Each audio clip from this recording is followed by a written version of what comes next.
દેવળી ગામના પાદરે એક લીમડાના કટાટોપ વૃક્ષ નીચે લાકડાની જૂની બેન્ચ પર રમાબા બેઠા હતા. તેમના માથે સફેદ પાલવ હતો, જેની નીચેની છળિયા જેવી આંખો દૂર ક્ષિતિજ તરફ તાકી રહી હતી. હાથમાં માળા ફરતી હતી, પણ મન ક્યાંય બીજે જ ભટકતું હતું. આજે સંધ્યાનો સમય હતો. સૂરજ આથમી રહ્યો હતો અને આકાશમાં કેસરી, લાલ અને ગુલાબી રંગોની ચાદર પથરાયેલી હતી. આ નજારો આમ તો શાંતિ આપનારો હતો, પણ રમાબાના હૃદયમાં ઊંડે ક્યાંક એક અધૂરપ અને પીડા ઘર કરી ગઈ હતી. એટલામાં ખેતરમાંથી કામ પતાવીને કાનજીભાઈ આવ્યા. તેમની ચાલમાં થાક નહોતો, પણ આંખોમાં એક ભારેખમ નિરાશા હતી. તેમણે રમાબાની બાજુમાં બેસીને ખાલીપો દૂર કરવાના હેતુથી પૂછ્યું, રમા, આજ પણ એ જ જગ્યાએ બેઠી છો? રમાબાએ માળા અટકાવી નજર હટાવ્યા વિના ધીમા અવાજે કહ્યું, તમે કેમ ભૂલી જાઓ છો કાનજી? આ બેન્ચ પર જ તો એણે છેલ્લી વાર બેસીને કહ્યું હતું કે બા, જલ્દી પાછો આવીશ. આ લીમડાની છાયામાં જ તો એના પગલાંની છાપ પડી હશે. કાનજીભાઈએ ઊંડો શ્વાસ લીધો. તેમનો એકનો એક દીકરો નરેશ 2 વર્ષ પહેલા સારા ભવિષ્યની શોધમાં અમેરિકા ગયો હતો. નરેશને મોકલવા પાછળનું તેમનું દુઃખ કેવળ વિરહનું જ નહોતું, પણ તેના જવાથી આવેલી જીવનની ખાલીપાની હતું. તેમણે દીકરાને ભણાવવા માટે રાત દિવસ એક કર્યા હતા, પછી નો પાડ્યો હતો. નરેશ ડોક્ટર બન્યો, મોટો થયો અને પછી પરદેશ ગયો. કાનજીભાઈના મનમાં એક જ સવાલ સળગતો હતો, આ બધું કોના માટે કર્યું? આ ઘર, આ ખેતર, આ નામ. જો ઘરમાં કોઈ બોલવા વાળું જ ન હોય તો આ વૈભવ શું કામનો? બંને મૌન થઈ ગયા. સંધ્યાનું અંજવાળું ધીમે ધીમે અંધારામાં ફેરવાઈ રહ્યું હતું. થોડી વાર પછી રમાબાએ ફરી માળા ફેરવતા ફેરવતા કહ્યું, નરેશનો ફોન આવ્યો હતો આજે. કહેતો હતો કે કામ બહુ છે, 2-3 દિવસથી ફોન નથી કરી શક્યો. અહીં આપણને ચિંતાના વિચારો આવે એનું એને ક્યાં ભાન હોય? કાનજીભાઈ ગુસ્સાને ગળીને બોલ્યા, એને ભાન હોય કે ન હોય, રમા, આપણી જ ભૂલ છે. આપણે જ એને મોટા સપના જોવાનું શીખવ્યું. આપણે જ એને પાંખો આપીને ઉડાડ્યો, અને હવે એ ઉડાનમાં એને જમીન પર રહેવા માળાની કિંમત ભૂલાઈ ગઈ છે. રમાબાની આંખોમાં પાણી આવી ગયું. એટલું બધું ન બોલો કાનજી. ત્યાં એ એકલો છે, એ પણ દુઃખી હશે. દુઃખી હશે? અહીં આપણે દરરોજ જીવ બાળીએ છીએ, એનું શું? એ તો ક્યારેક ફોન કરીને કહી દેશે, આઈ લવ યુ બા, અને આપણે એમાં જ રાજી થઈ જઈએ છીએ. એને ખબર છે કે એનો બાપ ખેતરમાં રાત દિવસ મહેનત કરે છે, તોય એ ક્યારેય નથી પૂછતો કે બાપા હવે થાક નથી લાગતો? કાનજીભાઈનો અવાજ ભરાઈ ગયો. બંનેના મનમાં એક જ દુઃખ હતું, પુત્રની સફળતાથી મળેલો સંતોષ, પણ તેના નિકટતાના અભાવથી મળેલી પીડા. આજે પણ તેમના ઘરમાં લાઇટ ચાલુ હતી, પણ દિલમાં દિવાળી નહોતી. કાનજીભાઈ અને રમાબા ઘર તરફ પાછા ફર્યા. ઘરની અંદર પણ એટલો જ સુનકાર હતો જેટલો બહાર હતો. જ્યારે તેઓ રસોડામાં ચા બનાવવા ગયા, ત્યારે કાનજીભાઈની નજર દિવાલ પર ટાંગેલા એક જૂના ફોટોગ્રાફ પર પડી. આ ફોટોગ્રાફ નરેશના ગ્રેજ્યુએશન સેરેમનીનો હતો. નરેશ ડોક્ટરનો કોટ પહેરીને ગર્વથી ઊભો હતો, અને તેની બાજુમાં કાનજીભાઈ અને રમાબા ગૌરવથી હસતા હતા. જુઓ રમા, કાનજીભાઈએ શાંત પણ ભીના અવાજે કહ્યું, એક સમય હતો જ્યારે એનો ગ્રેજ્યુએશન કોટ જોઈને આખું ગામ કહેતું કે કાનજીના નસીબ ખુલી ગયા. આપણે પણ કેટલા રાજી થયા હતા કે આપણો દીકરો હવે આપણું નામ રોશન કરશે. અને આપણી લાકડી બનશે. રમાબા ચાનો કપ લઈને આવ્યા અને તેમની બાજુમાં બેઠા. હા કાનજી, મને યાદ છે, મેં તો એ રાત્રે ઘીના દીવા કર્યા હતા, પણ ખબર નહીં આ ખુશીની ઉંમર કેટલી ટૂંકી નીકળી.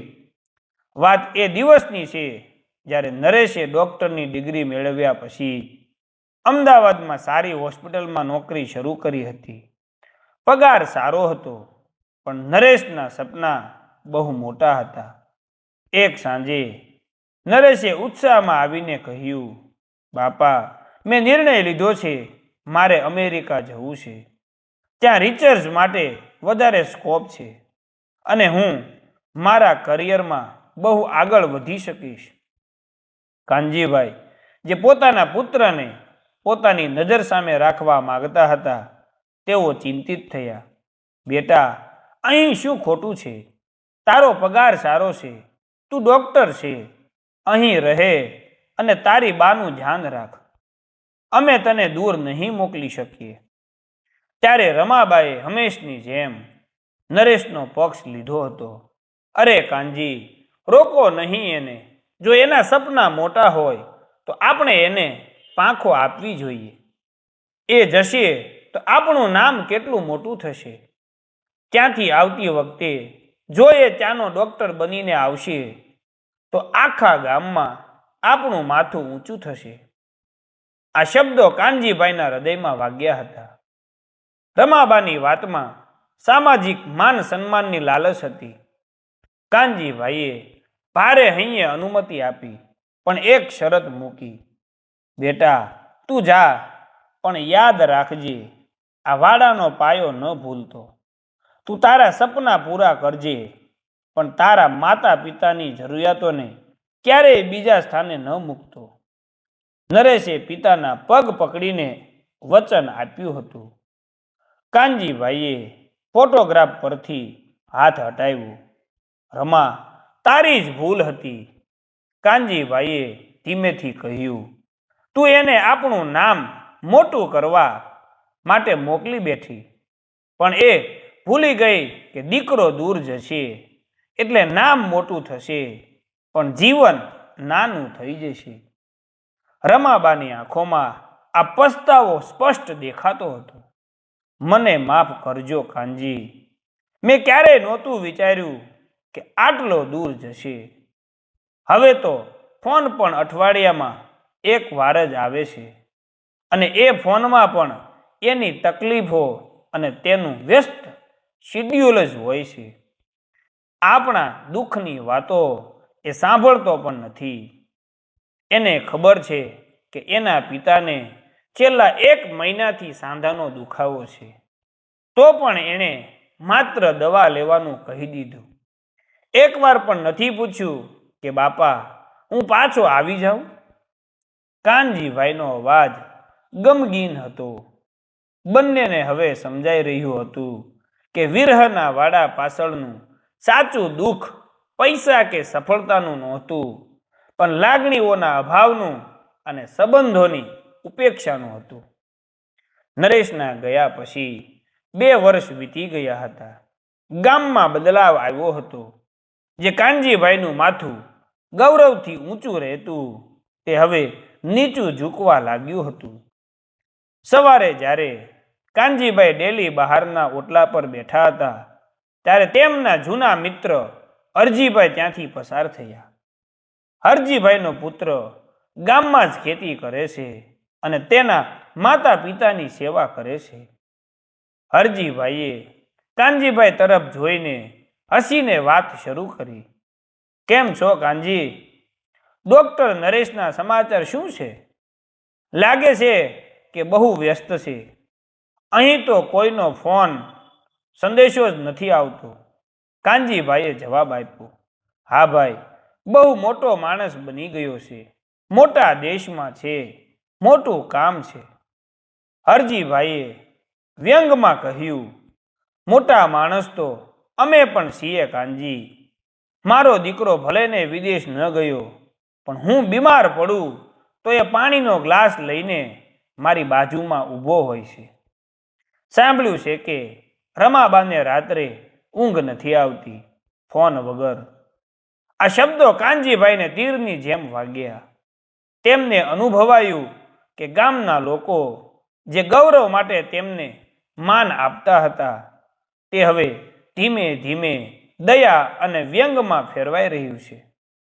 લોકો હવે પૂછતા, એવો કયો અમેરિકાનો ડોક્ટર જે પોતાના મા બાપના આંસુ ન લૂછી શકે? કાનજીભાઈની નજરમાં વિદેશની સફળતાનું મૂલ્ય ઘટતું જતું હતું. તેમને થયું કે મારો દીકરો ભલે ગમે તેટલા ડોલર કમાતો હોય, પણ જો એ પિતાના દુઃખ અને માતાના ખાલીપાને ન ભરી શકે તો એની કમાણી મારા માટે વાંજિયા ગૌરવ સમાન છે. એ જ દિવસે બપોરે રમાબા ઘરના ખૂણામાં બેસીને રડતા હતા. તેમનો ખાલી ખોળો, જેને નરેશના બાળકોના હાસ્યથી ભરવાની આશા હતી, તે આજે પણ સુનમૂન હતો. રમાબાએ ભગવાનની મૂર્તિ સામે જોઈને ફરિયાદ કરી, હે ભગવાન, મેં ક્યાં પાપ કર્યા હશે? દીકરો મોટો કર્યો, ભણાવ્યો, ત્યારે કહ્યું હતું કે સફળ થશે તો મારું બુઢાપો સુધરી જશે, પણ આજે તો મારા નસીબમાં માત્ર વિરહ જ લખ્યો છે. તેમણે કાનજીભાઈને કહ્યું, નરેશનું લગ્ન પણ હવે ઠેકાણે પાડવું પડશે. કાનજી, કદાચ વહુ આવે તો આ ઘરનો સુનકાર દૂર થાય. કદાચ વહુવાના આવવાથી નરેશને પાછું આવવાનું મન થાય. કાનજીભાઈએ નિસાસો નાખ્યો. રમા, એને લગ્ન કરવાની વાત કરું છું તો એ કહે છે કે બાપા, હજી સેટલ થવું બાકી છે. અહીં જલ્દી રજા નથી મળતી. એનું સેટલમેન્ટ ક્યારે થશે? જ્યારે આપણે આંખો મીચી દઈશું ત્યારે? કાનજીભાઈને લાગ્યું કે નરેશ હવે માત્ર પોતાની સફળતાના વમળમાં ફસાઈ ગયો છે. તેના માટે માતા પિતાનું સુખ હવે પ્રાથમિકતા નથી, પણ એક ફુરસદનો વિષય બની ગયો છે. એકલતાની આ પરાકાષ્ઠાએ કાનજીભાઈને એક મોટો અને અંતિમ નિર્ણય લેવા મજબૂર કર્યા. તેમને લાગ્યું કે હવે પાણી માથા ઉપર જઈ ગયું છે. એકલતા અને ગામ લોકોના વ્યંગથી કંટાળીને કાનજીભાઈએ નક્કી કર્યું કે હવે નરેશને માત્ર ફોન પરની ફોર્માલિટીથી નહીં, પણ સીધા હૃદયથી વાત કરવી પડશે. તેમણે પોતાની લાગણીઓ અને સંઘર્ષને કાગળ પર ઉતારવાનું નક્કી કર્યું. રમાબાએ તેમને મદદ કરી. કાનજીભાઈની આંખોમાં આંસુ હતા જ્યારે તેમણે જૂની પેન અને કાગળ લઈને લખવાનું શરૂ કર્યું. આ પત્ર માત્ર એક સંદેશ નહોતો, પણ એક પિતાના વર્ષોના સંઘર્ષનો અને અપેક્ષા ભંગનો હિસાબ હતો. પ્રિય નરેશ, અમેરિકા, બેટા, તને આ પત્ર લખતી વખતે મારા હાથ ધ્રુજી રહ્યા છે. તું કહેશે કે આજના જમાનામાં કોણ પત્ર લખે છે, પણ બેટા, મારા મનની વાત તારા સુધી વોટ્સએપ કે ફોન કોલથી પહોંચાડવી શકાય એમ નથી. તારા કામના વ્યસ્ત સમયમાંથી એક મિનિટ કાઢીને આ પત્ર વાંચજે. જ્યારે તું અમેરિકા ગયો ત્યારે મેં અને તારી બાએ ખૂબ ગર્વ અનુભવ્યો હતો.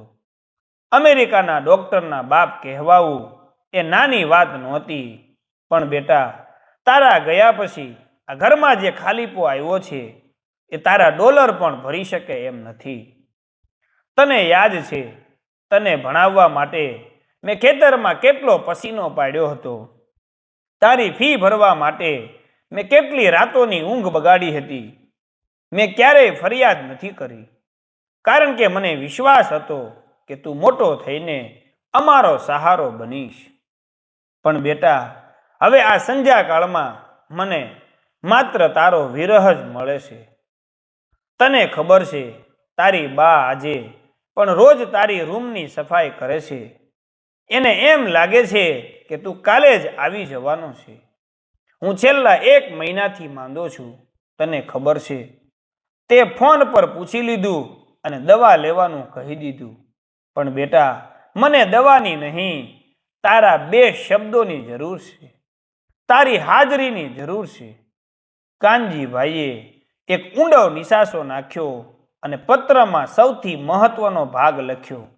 બેટા સાંભળ, તારી સફળતા, તારો મોટો પગાર, તારું સ્ટેટસ, આ બધું તારા માટે છે. મારા માટે તું માત્ર મારો દીકરો છે. તને કદાચ ખબર નહીં હોય, પણ હવે ગામના લોકો મજાક ઉડાવે છે કે કાનજીએ દીકરો પૈસા માટે વેચી દીધો. તારો વિરહ હવે દુઃખ નથી, પણ શરમ બની ગયો છે. હું તને બે વિકલ્પ આપું છું. તું પાછો આવી જા, અમેરિકા છોડી દે, અહીં આવ, તારી હોસ્પિટલ ખોલ, ભલે ને ઓછા પૈસા કમાજે, પણ અમારી નજર સામે રહેજે. અમને બસ તારી જરૂર છે. અથવા ભૂલી જા. જો તું તારા સપનાને જ અમારી પ્રાથમિકતા માને છે, તો તું ત્યાં જ ખુશ રહેજે. પણ પછી આ ઘરના દરવાજા પર પાછો આવવાની આશા ન રાખતો. અમે માની લઈશું કે અમારો દીકરો માત્ર કાગળ પર જ ડૉક્ટર છે, અમારા હૃદયમાંથી દૂર થઈ ગયો છે. આ નિર્ણય તારા માટે છે. તારા જીવનનો હેતુ શું છે? પૈસા કે માતા પિતાનો પ્રેમ? પત્ર પૂરો કરીને કાનજીભાઈ અને રમાબાઈએ તે પત્ર પોસ્ટ કર્યો.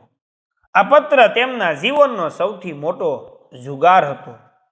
બીજી બાજુ અમેરિકામાં નરેશ ખરેખર ખૂબ વ્યસ્ત હતો. તે આખી દુનિયાના ડૉક્ટરોની કોન્ફરન્સમાં જવાની તૈયારી કરી રહ્યો હતો. તે સફળ હતો, પણ એકલો હતો. તેને લાગતું હતું કે માતા પિતાને ખુશ રાખવા માટે પૈસા મોકલવા પૂરતા છે. તે પોતાના વ્યસ્ત શિડ્યુલમાં તેમના દુઃખની વાત સાંભળવાનું ટાળતો હતો. એક સાંજે કાનજીભાઈનો પત્ર તેના એપાર્ટમેન્ટમાં આવ્યો. કાગળની ગુજરાતી ગંધે તેને સીધો તેના ગામની યાદ અપાવી. જ્યારે તેણે પત્ર વાંચવાનું શરૂ કર્યું, ત્યારે તેના શરીર પર જાણે વીજળીનો આંચકો લાગ્યો. પત્રના અંતે રહેલા બે વિકલ્પોએ તેને હચમચાવી દીધો. તેને સમજાયું કે તેણે સફળતાની દોડમાં સૌથી કિંમતી વસ્તુ, તેના માતા પિતાનો પ્રેમ ગુમાવી દીધો છે. કાનજીભાઈનો પત્ર મળ્યા પછી નરેશ 2 દિવસ સુધી ઊંઘી ન શક્યો. પિતાના શબ્દો, તારો વિરહ હવે દુઃખ નથી, પણ શરમ બની ગયો છે, તેના મનમાં પડઘાતા હતા. તેને લાગ્યું કે તે દુનિયાનો શ્રેષ્ઠ ડૉક્ટર બની ગયો હશે, પણ એક પુત્ર તરીકે તે સૌથી મોટો નિષ્ફળ વ્યક્તિ છે. તેણે જે સફળતા મેળવી તે માતા પિતાની ખુશીની કિંમત પર મેળવી હતી. નરેશે પત્રના અંતે આપેલા 2 વિકલ્પો પર વિચાર્યું. અમેરિકાની ડૉક્ટરી, પૈસા, વૈભવ, કે પછી માતા પિતાનો પ્રેમ અને ગૌરવ. ત્રીજા દિવસે સવારે નરેશે પોતાની હોસ્પિટલમાં જઈને તાત્કાલિક રાજીનામું આપ્યું. તેના સાથીદારો અને બોસે તેને સમજાવવાનો પ્રયત્ન કર્યો કે તે પોતાના ઉજ્જવળ કરિયરને બરબાદ કરી રહ્યો છે. નરેશે તેમને ફક્ત એટલો જ જવાબ આપ્યો, હું અહીં સફળતા મેળવીને પણ નિષ્ફળ રહ્યો છું. જો મારા માતા પિતા ખુશ ન હોય તો આ બધું નકામું છે. હું મારા જીવનનો સાચો હેતુ શોધવા પાછો જાઉં છું. તેણે પોતાની એપોઇન્ટમેન્ટ્સ અને કોન્ફરન્સ રદ કરી દીધી અને જેટલો સામાન જરૂરી હતો તેટલો જ લઈને ભારતની ટિકિટ બુક કરાવી. બીજી બાજુ દેવળી ગામમાં કાનજીભાઈ અને રમાબા પત્રનો જવાબ આવવાની રાહ જોઈ રહ્યા હતા. પત્ર મોકલ્યાને 10 દિવસ થઈ ગયા, પણ કોઈ ફોન કે સંદેશ નહોતો. બંનેએ માની લીધું હતું કે નરેશે તેની સફળતાને જ પ્રાધાન્ય આપ્યું છે અને હવે તેમનો દીકરો કાયમ માટે દૂર થઈ ગયો છે. એક સાંજે કાનજીભાઈ અને રમાબા એ જ લીમડા નીચેની બેન્ચ પર બેઠા હતા, જ્યાંથી નરેશે વિદાય લીધી હતી. કાનજીભાઈનું મૌન પીડાદાયક હતું અને રમાબાની આંખો સૂજી ગઈ હતી, એટલે કે સોજી ગઈ હતી. એટલામાં પાદરે એક કાર આવીને ઊભી રહી. કારમાંથી એક વ્યક્તિ ઉતરી, જેણે શૂટ બૂટ પહેર્યા હતા. કાનજીભાઈએ નજર ફેરવી લીધી. તેમને લાગ્યું કે કોઈ બહારનો માણસ હશે, પણ એ વ્યક્તિએ ધીમેથી આગળ આવીને કાનજીભાઈના પગ પકડી લીધા. બાપા, મને માફ કરી દો બાપા. નરેશનો અવાજ સાંભળીને કાનજીભાઈ અને રમાબા સ્તબ્ધ થઈ ગયા. આ તો નરેશ હતો, તેમનો ડોક્ટર દીકરો. રમાબાએ ઝડપથી નરેશને ઊભો કરીને ભેટી લીધો. નરેશ, તું ક્યારે આવ્યો? અમને કહ્યું કેમ નહીં? નરેશે રડતા રડતા કહ્યું, મેં પપ્પાનો પત્ર વાંચ્યો.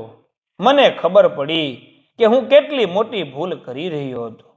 હું પૈસાની પાછળ એટલો આંધળો બની ગયો કે મેં તમને, તમારા પ્રેમ અને તમારી એકલતાને ભૂલાવી દીધા. મને માફ કરી દો બાપા, મને માફ કરી દો બા. કાનજીભાઈની આંખોમાં પણ હર્ષના આંસુ હતા. તેમણે નરેશના માથે હાથ ફેરવ્યો. પાછો આવી ગયો બેટા, બસ એ જ અમારા માટે બધું છે. નરેશે કાનજીભાઈનો હાથ પકડ્યો. પપ્પા, મેં ત્યાંની નોકરી છોડી દીધી છે. હું અહીં જ રહીશ, અહીં તમારી પાસે, અહીંના લોકોની સેવા કરીશ અને તમારી સાથે રહીશ. હું જાણું છું કે મેં 2 વર્ષ બગાડ્યા છે, પણ હું બાકીની જિંદગી તમને પ્રેમ આપીને જીવીશ. એ રાત્રે કાનજીભાઈના ઘરમાં વર્ષો પછી સાચી ખુશીની દિવાળી હતી. નરેશ પાછો આવી ગયો હતો અને સૌથી મહત્વનું, હવે તે માત્ર ડોક્ટર જ નહીં, પણ ફરીથી એક પુત્ર બની ગયો હતો. બીજા દિવસે સવારે કાનજીભાઈ અને રમાબાઈએ અનુભવ્યું કે વિરહનો વાડો હવે તૂટી ગયો છે. જે ગૌરવને નરેશ દૂર લઈ ગયો હતો, તે ગૌરવ આજે તેની નમ્રતા અને માતા પિતા પ્રત્યેના પ્રેમને કારણે પાછું આવ્યું હતું.